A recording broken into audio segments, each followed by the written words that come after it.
Hello, everyone. Welcome to this Monday's Ask the CMWorld community live stream. This is Amanda with the Content Marketing Institute. Thank you for joining us. Each time here on the live stream, we dive into a new topic with an awesome guest from our CMWorld community. And this live stream is brought to you by the Content Marketing Institute. If you don't know who we are the leading training and education organization for all things content marketing. You can learn more about us at contentmarketinginstitute.com. We have all kinds of great stuff there, the latest articles, some great online events, ebooks, research, and so much more. So please head over there and check that out. All right, so it's summertime here in the US. I know we have a large international audience joining us for the live stream, but here at CMI, we are gearing up for our big event, the largest content marketing event on the planet, Content Marketing World. That's where we get CMWorld here. It's coming up September 13th through the 16th in Cleveland, Ohio. So over the next few months leading up to the event, we will be interviewing some of our amazing speakers who will be at the event. So right now, after this live stream, not right now, you can head over to contentmarketingworld.com to learn more. And if you stick around, or you can see it there at the bottom, there's a little registration code you can use to save a little bit on the event. So we hope to see you there. All right, you guys know the drill if you've joined me before. As you join today, give me a virtual wave. I saw a few people already saying hello. Let me know where you are joining us from. I see Muna and Jeff. Thank you. Let us know where you're joining us from. So we're going to start off today. Let me pop this up here with a little icebreaker question. So what was the last conference that you attended, and what do you miss most about attending in-person conferences? I know I miss just the energy and like being around everyone. That's so hard to do when I'm sitting here in my house doing a live stream, except for today when I get to chat with some of you and our awesome guests. So let me know when's the last conference you attended and what you miss most about them. I would love to hear it. All right, so today's topic: every business creates content, but few know how to define the right KPIs or plan out the content that answers important customer questions or map that content to the buyer's journey, distribute to the right audiences, and get measurable business results. So today we're going to talk a little bit about some of the best ways to optimize your content marketing program for ROI. All right, thank you guys. I see you guys checking in. Rachel from Canada, Miguel from Toronto, Victoria, a lot of people from Canada today. Hello, everyone. Lori from Chicago, Ciao from Italy, Margarita, thank you. Thank you all for joining us. It's so awesome. All right, today's guest is a good friend of ours here at CMI. In fact, he's spoken at Content Marketing World for many years. Michael Brenner is a top content marketing influencer, an experienced CMO and digital marketer with stints at brands like SAP and Nielsen. Today, Michael runs a fast-growing content marketing agency, Marketing Insider Group, and maybe you've checked them out. He's also authored a couple of books called The Content Formula and Mean People Suck. So hello, Michael. Thank you for joining me today. Hello, Amanda, and hello to everyone all around the world. Yes, we have such a great audience too. Brazil, Nigeria, Paris, awesome. Everybody. Great representation here. All right, Michael. What do you miss most about in-person conferences? It's the people, for sure. I mean, I think it'll be my 11th. How many CMWorlds have there been? 12? Yeah, I think, yes. We're on at 12. I missed the first one and that's it. So yeah, so this will be my 11th. It's just to the hashtag, it really is a community. And that's what I love most about, especially Content Marketing World, is just getting to meet my people and see the folks that I've, gotten to know over the years and meeting new people. That's why I really think that's why we go to in-person events. We want to learn, we want to meet new people and create connections that, last a lifetime. And that's what I miss the most. Awesome. Well, you will be at Content Marketing World again. Mm-hmm. So let's get started here. You're going to be talking about optimization and ROI. So what mistakes are organizations making when it comes to optimizing their content marketing, and why do they need to change? Yeah, I mean, I think I've answered this a few different ways and over the years, because it does take different forms. There's a spectrum, I think. of brands that fit along the promotion to emotion, let's say, spectrum. Every brand creates content that has to, explain the products and services they sell. The problem is that sales-driven organizations, product-driven organizations sometimes overly sell and overly promote. And it's not about not doing that stuff. It's just about making sure there's an appropriate mix of content that educates, that attracts, that reaches to new audiences to introduce them to your brand and to your products. And so the reason I started the agency that I run, it really is and was to solve that big problem that I saw as a corporate marketer, that I saw as a consultant. It's really thought leadership, educational, consistent content that earns the right to sell before you sort of push product and push price and all those kinds of things. So, again, another way to say it is, mapping content appropriately to the buyer journey or balanced to the buyer journey. A lot of companies, I think they think the buyer journey starts with they reached out to us, when the buyer journey starts long before that, before people even realize they have a problem. And so, that's the biggest mistake that I hope to help solve. And you kind of talk about, the importance of, and I think we know this, building a business case, right? Mm-hmm. It's very hard, but it's important. And, those executives, they want to see the ROI. So what are some of the best or the easiest ways to show the importance of our content marketing program? Yeah, I'm gonna rely on my most tweeted tweet, which I know you've heard before, but it's behind every bad piece of content is an executive who asked for it. And so if you want to share that out, please do. But it's I think it's kind of funny, it's kind of ironic, but it's unfortunately true.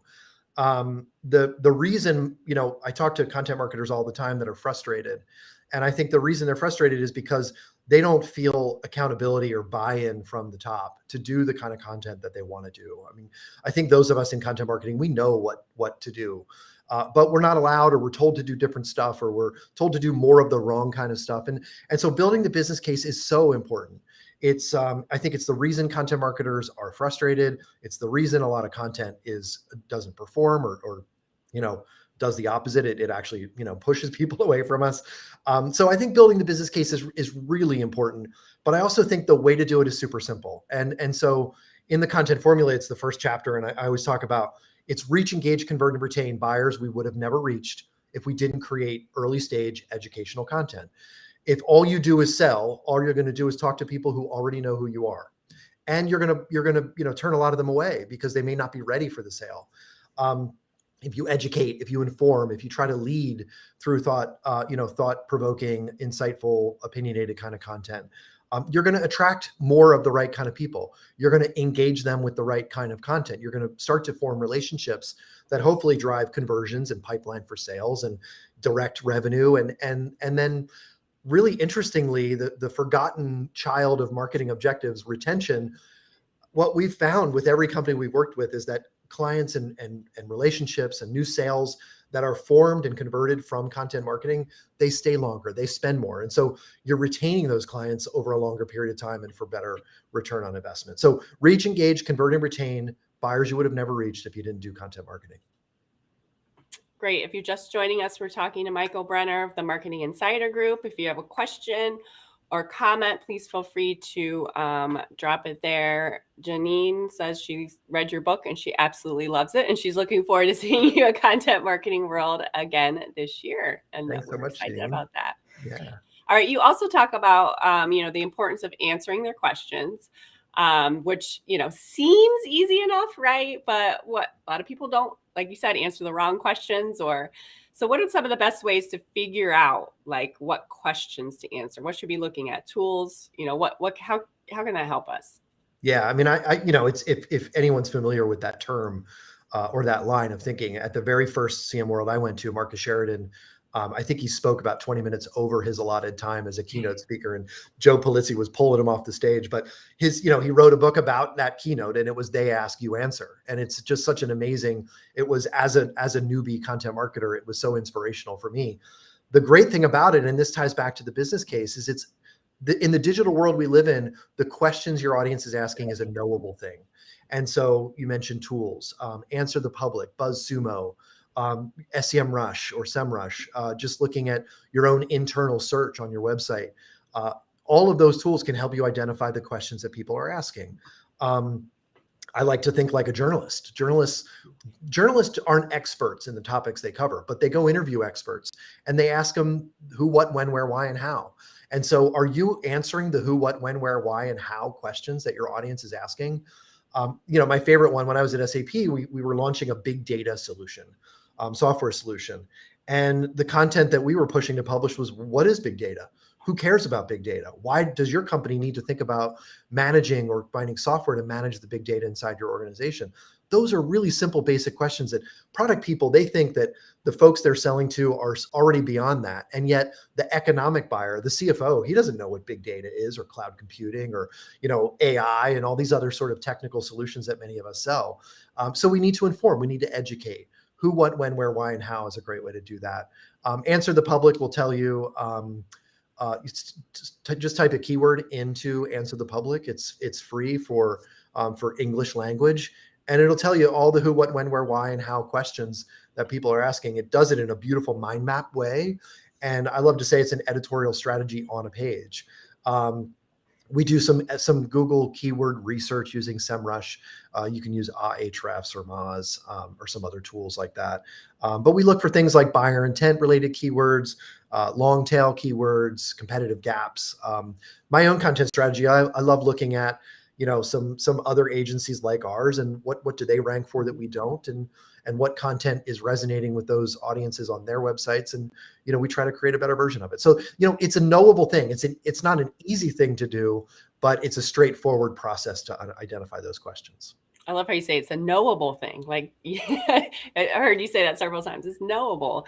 Yeah. And I definitely, as a former journalist, love think like a journalist. And I always say, like, keep it simple. Like when you're writing news copy, it's like, keep it as simple. And people put so much whatever business speak into it. And I'm like, no, like, this doesn't make any sense. Like normal people don't talk like that. So that's right. All right. I love this question. Quality versus quantity debate. So many say quality is more important than quantity when it comes to content, but you believe something like slightly a little bit different. This question has gotten me worked up every time it comes up, because it's a false choice. And so we don't have to choose. And the reason it makes me angry is because I think there are people that love to say, should we do quality or quantity? Because they know everyone's going to say quality first. Let's focus on quality. Let's not push more crap out. But the fact is, it's easy to say that, and it's easy for us to believe that, but the facts and the math tell a different story. So I'll come to that in 1 second. But before I do, I'm not saying that we should create more crap. What I always say, and Robert Rose supports this, and Andy Crestodina supports this, and Jay Acunzo and I have kind of riffed on this in the past before as well. We need to create more better content, or more quality content, not less good stuff or only really good long stuff. And so again, I'm not saying we should create bad things, but again, you ask a journalist, my favorite quote is Mark Twain, who said that inspiration comes from a deadline. His inspiration was driven by the fact that he had to publish an article every week for his publisher. He didn't seek out to write crappy stuff. He wanted to hit his deadline and create the best thing he could within the time he had. And that's what I think we have to do as content marketers. The math of it shows, and HubSpot data almost every other year comes out to support this, brands that publish on a frequent, consistent basis see 2 to 5 times more more traffic, 2 to 5 times more leads than the brands that publish infrequently or less frequently. And so that's why, as an agency, we offer, sort of like a subscription blog series of content, offers 1 or 2 articles a week, because we know that when you move from infrequent to once or twice a week, you get that 1 to 3x bump in traffic and leads. And then we measure that for our clients. And so the math is there. You need to create more better stuff, not, hey, let's just create less stuff, but make it really, really good and really deep. Unfortunately, the data proves that just doesn't work. I love that. I love that on it. Like, I agree with you. The quality versus quantity. It's kind of like getting old and frustrating at this point to go back and forth. All right. Another thing you talk about is the importance of creating an annual content plan or calendar and stick to publishing it, which I also think is one of the hard parts. So why is this so important? And maybe, a couple of best practices to help. Yeah, I mean, I think it is really important because, like any publisher website would tell you, they, like I love to say, like CNN doesn't decide, that there's nothing going on in the U.S. today. We're only gonna talk about world politics and not the U.S. Like or Fox or whoever you subscribe to. They're publishing every single day on world politics, U.S. politics, technology, business, whatever categories of content publishers cover, they publish on a frequent, consistent, committed basis. So that's one perspective.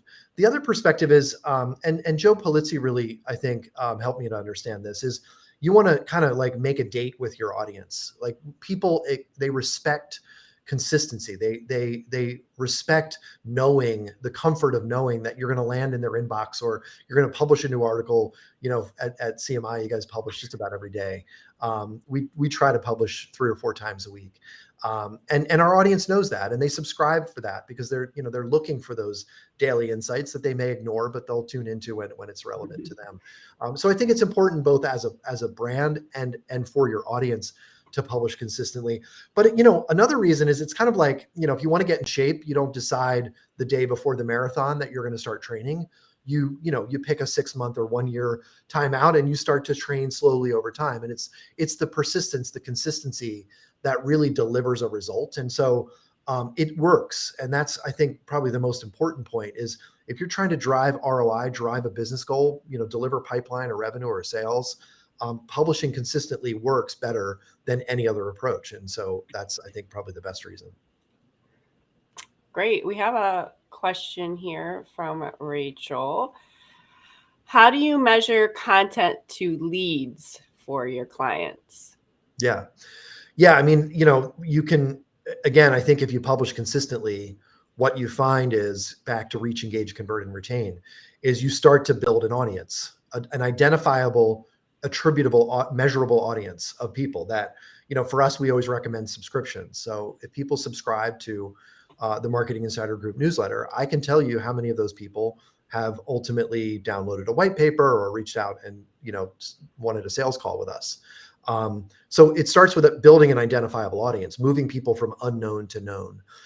Once you know who they are, you can start to measure their activities, downloads, lead forms, event registrations, click to talk to a salesperson, demos, if you're a B2B software company, free trials, all those kinds of things you can measure once you understand who that audience is. And so that's really the best way. We can reach people. We can, identify who they are if they subscribe, or if they're, simply coming inbound to our website from SEO or organic search or social. We can start to see the pathways to conversion from there, and then we can measure the ROI. Lori wants to look at the data. I believe you were referencing in that last question. So we'll get that for you, Yep. Lori. She's content concerned in Chicago because she works with folks who believe less really good content is the best practice. She needs a little help. There's a really funny quick story. I had a former client who, we don't work with them anymore because they believed that if you look at the data of consumption, shorter content resonates with more people. And so they wanted to create less and even shorter stuff. And I was like, well, if you follow that math, you're, publish a word or a sentence. The problem is you're never going to rank. It's not going to add any value. No one's ever going to read it. And, you might be able to point to millions of people saying, I looked at a word on a page, but it's not going to add any value to the business or to the audience. So yeah, I think you have to be careful with the data, but again, it does really show consistency, frequency drives results. And then I think this was interesting. Muna wants to know, what do you do when you lack ideas for content, except the repurposing strategy? Oh yeah, no, I love repurposing. So it's actually where I think it's a great place to start. When I was at SAP, I had money to build a platform, but no money for content. And so the only thing that we could do was repurpose. We did white papers, we repurposed into blog posts. Executive PowerPoints, we repurposed into blog posts. We did interviews with experts, all that kind of stuff. We found bloggers around the company and invited them to contribute for us. After that, though, we looked to the industry and looked at, okay, if we're launching a big data product, we want to launch cloud solutions. What are other people in the industry talking about? What are the needs? What are the keywords that they're searching for? What are the questions that we have the knowledge to answer? Again, Answer the Public can give you that. BuzzSumo is a great tool. You type a keyword in and it'll tell you all the stuff that ranks for those keywords. That's another great tool we love to use. Look at your competition.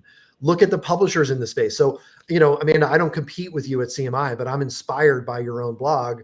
And every once in a while, I'm like, you know what? I've never written a blog on that topic, and I'm gonna try to come up with my own angle on that. So, get inspiration from the publishers in your industry, from the leaders. If they're competitors or not in your industry. I never find a problem coming up with new ideas. The easiest way is probably get 5 executives with lots of opinions in a room and do sticky notes and some design thinking. Just ask them to come up with 50 ideas, put them on a wall and sort of categorize them into themes. And there you've got a year's worth of ideas. Great. We have a lot of great questions that we can't all get to, but Michael can go back and answer them for you. Michael, we only touched on very briefly, this is your session, just very briefly on some things in your session. What else can people expect if they come to Content Marketing World from, I think you're doing a session and a workshop. What else can they expect? Yeah. So the workshop is, it's one of the things that's always tricky with CMWorld is there's newbies and there's really experts. I've struggled over the years coming up with content that's designed for the right audience. The workshop that I do is really about documenting a content marketing strategy. So it's for folks probably in a company that really need to understand what their strategy should be. And so if you're a 25-year veteran of content marketing and you work at a large company, you probably don't need to come to the workshop. But if you're struggling with the strategy and how to build a year's planned out worth of content, that's a good session for you. The other session is going to be really practical tips as an experienced content marketer that I've learned that I think every content marketer should focus on. And it's, how to find the keywords and identify the ideas, how to make sure your content gets distributed in the right channels, how to measure the return on investment, how to activate your fellow employees to share content on social. Those are some of the tips that we're going to be walking through. Great. So how can people find you? Besides Content Marketing World. Besides coming, please register. You can see the link below. You get $100 off, I think, right? marketinginsidergroup.com. We're on LinkedIn. We're on Twitter. And on Amazon, if you want to check out Mean People Suck, which is my latest book, and the content formula too. Great. All right. Thank you so much for joining me today. Like you said, there's the code at the bottom. Head over to contentmarketingworld.com. This is brought to you by Content Marketing Institute. So thank you all for joining me for the great comments, great questions. I will see you back here live next Monday as well. And as we leave you all today, I am going to leave you with this little video so you get an idea of what Content Marketing World is all about. Michael's been there, I've been there, and we hope to see all of you there. Thank you again, Michael. Have a great day. Thank you, everyone. Thanks, everyone. You won't find a more passionate group of content marketers anywhere else in the world. This is an event that celebrates all of the how-tos, and you're going to see some of the best and most world-renowned speakers and experts on this topic. This is where you come to find your people. Join us for Content Marketing World 2022, September 13th through the 16th. We'll see you there.